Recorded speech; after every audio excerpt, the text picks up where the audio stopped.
How gently flow thy peaceful floods, O Altamaha! O peaceful Altamaha, gentle by nature, how thou wert ruffled! Thy wavy surface disfigured every object, presenting them obscurely to the sight, and they at length totally disappeared, whilst the furious winds and sweeping rains bent the lofty groves and prostrated the quaking grass, driving the affrighted creatures to their dens and caverns. Thus did naturalist William Bartram describe the Altamaha River in 1773. On its seaward course, the Altamaha bore nutrients and sediments from the Piedmont to fertilize the marshes. Fed by ocean tides as well as coastal rivers, the rich soil of the marshes was the spawning ground for the great rice plantations of the Georgia-South Carolina low country. The low country abounded in tidal swamplands where sweeping vines entangled giant cypress, gum, and ash, and canes grew 20 feet in height. Pineland and savannas with scrub palmetto and wiregrass fringed pools luxuriant with the fragrance of jessamine, bay, and myrtle, while gray moss hung like cobwebs among the live oaks. Water moccasins and alligators frequented these swamps, and deer, hogs, raccoons, and squirrels abounded in the land bordering the marsh. As sundown slanted across the sluggish pools and marsh grass rolled in leagues of golden thickness, swarms of blood-sucking insects arose from the cane.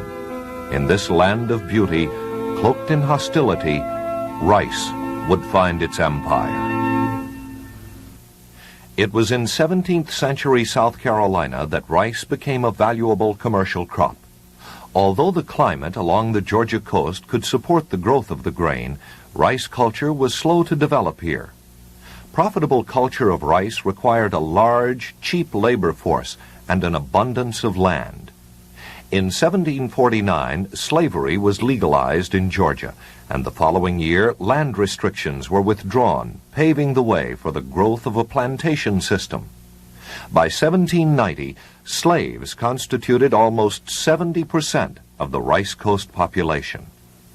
Expenses for equipment, land holdings, and large numbers of slaves virtually prohibited any but the large planter from engaging in rice cultivation.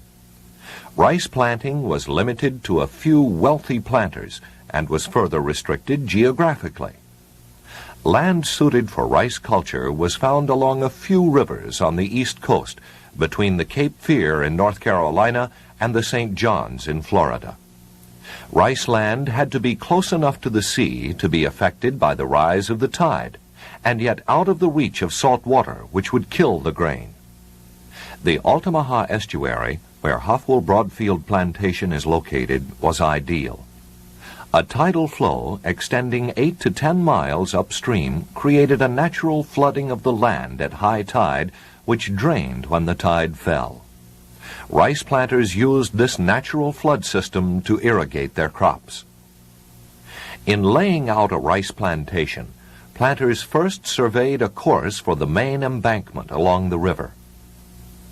Labor began when slaves cleared a 50-yard swath of vegetation about 80 feet from the water line. Here, parallel to the river, they dug a face ditch. Slaves next constructed the main river embankment about 20 feet closer to the river. This embankment separated the face ditch from the river channel. To control the flow of water into the rice fields, floodgates or trunks were installed. Embedded in the embankment at regular intervals above the low tide level, the trunks were rectangular wooden culverts 20 to 30 feet long. The trunks had a swinging door at either end and were weighted at the bottom with stones. To flood a field, the trunk minder lifted the outer door of the trunk. This allowed the incoming tide to push open the inner door, which would close again at ebb tide and seal the water in the field. This procedure was reversed to drain the field. Once the trunks were installed, slaves drained the swamps and cleared out trees and undergrowth. A series of interconnected canals and embankments from the main embankment and face ditch divided the plantation into smaller fields or squares. In general, only one square was flooded or drained at any one time. The squares were subdivided into 1-acre plots, and all the fields were leveled to ensure proper drainage. Planting and cultivation of the rice required tedious hand labor and proper supervision from the overseer and planter. In contrast to many South Carolinians who planted by the open trench method, Georgians planted by the covered method. Seeds were placed in trenches 13 to 15 inches apart and were sown prior to the spring flood tides, which could be used in covering the seeds. The initial, or sprout flow, encouraged rapid germination of the seed and protected the rice from rodents and birds. The field was drained and left dry until the plants emerged into the needle state, where they developed a stationary root system. The second irrigation, the point flow, killed grass that had sprouted among the rice during the dry growth period. When the fields were drained, the slaves carefully hoed around the rice. After this, the trunks were left open about 3 weeks for the stretch flow. After the stretch flow, the rice fields were drained and underwent a period of dry growth for about 30 to 40 days. When the ears of the rice were forming, trunks were opened for the lay-by, or harvest flow. Harvest began in late August or early September and lasted 6 to 8 weeks. Slaves cut the grain by hand with a rice hook. Later, they tied the dried rice in sheaves, loading it aboard flats where it was transported to the mill house or yard for curing. Slaves then threshed the grain to remove the rice from the plant and took it to the winnowing house where the grain was separated from the chaff. Although threshing and winnowing machines were common among Altamaha rice planters, rice mills were not. The costs of erecting and maintaining the mill with its equipment for grinding and pounding the grain was out of reach for all but a few.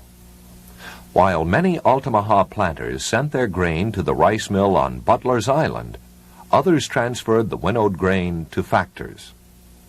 The factors, most of whom lived in Charleston or Savannah, were the middlemen in rice commerce. As the planter's chief marketing agent, banker, and stockholder, the factors saw the rice through the process of milling, cooperage, and loading until it was finally barreled and sold. A handful of planters controlled the rice plantations along the Georgia coast. Wealthy, cultured men, they lived in elegance, often hosting European guests such as Frederica Bremer, Basil Hall, and Sir Charles Lyell. Because their own fortunes were based on agriculture, many of the planters took great interest in scientific farming, founding agricultural journals and establishing such organizations as the Union Agricultural Society of Darien. On the Altamaha estuary, planters included wealthy Philadelphian Pierce Butler, the intelligent and esteemed James Hamilton Cooper, and planter genius Hugh Fraser Grant. But if rice planters seemed to live in splendor, they lived also on the brink of ruin. Hurricanes and other storms, as well as rice birds, made rice growing a financially risky business. Fields flooded by salt water often remained unproductive for years. Swamp miasma, in actuality malaria, drove the planter and his family from the tidal swamplands early in April, and they returned only with the first frost in November.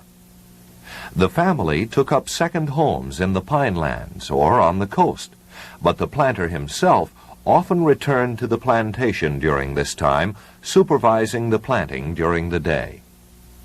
For the most part, the slaves were left virtually alone for half the year with the heat, marshes, and the rice they had to tend.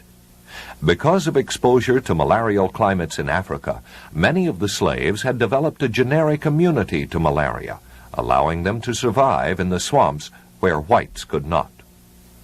Their overwhelming numerical superiority and the long absences of the planter family led Rice Coast slaves to retain much of their African heritage. The Geechee Gullah dialects, the stress placed on music in secular and religious life, and a slave religion that mixed voodoo and Christianity were and are evidences of this. This unique culture born of the Rice Coast slaves continues, after slavery and rice have vanished from the East Coast. The rice plantation was dreaded by the slaves, as much for the pervasive sickness emanating from the swamps as for the back-breaking toil rice culture involved.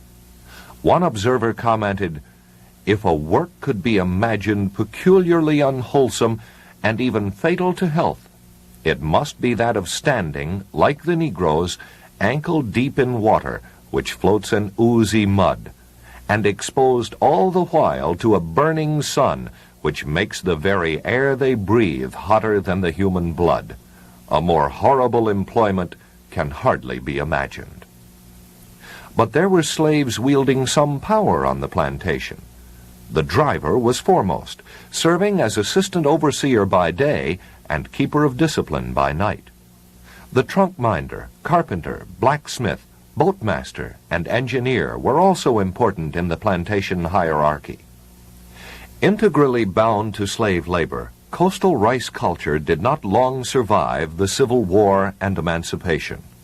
Unable to command the massive labor needed to make rice production profitable, planters had crop failures in 1866, 1867, and 1868.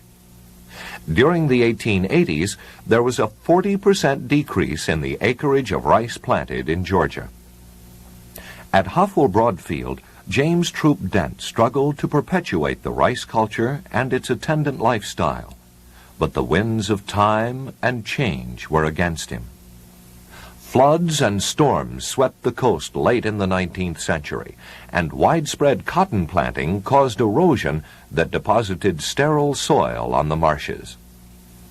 In Louisiana, Arkansas, and eastern Texas, rice culture flourished. Here, it was possible to use the heavy modern machinery that the fields of Georgia and South Carolina could not support. This, coupled with the introduction of a new variety of Japanese rice, drove down rice prices and drove East Coast rice planters out of business. Rice was last grown commercially at Hofwyl-Broadfield Plantation in 1915. In the succeeding years, rice culture has become little more than a memory, blurred by the palmetto and the marsh grass creeping over the abandoned rice fields. Ironically, the words from Goldsmith's "The Deserted Village" seem to recall the ghosts and mourn the fate of Georgia's rice coast. Through torrid tracts with fainting steps they go, where wild Altama murmurs to their woe, far different there from all that charmed before. We hope your visit to Hofwyl-Broadfield Plantation, one of the great rice plantations along the Altamaha River, will give you a better understanding of the time when rice was queen.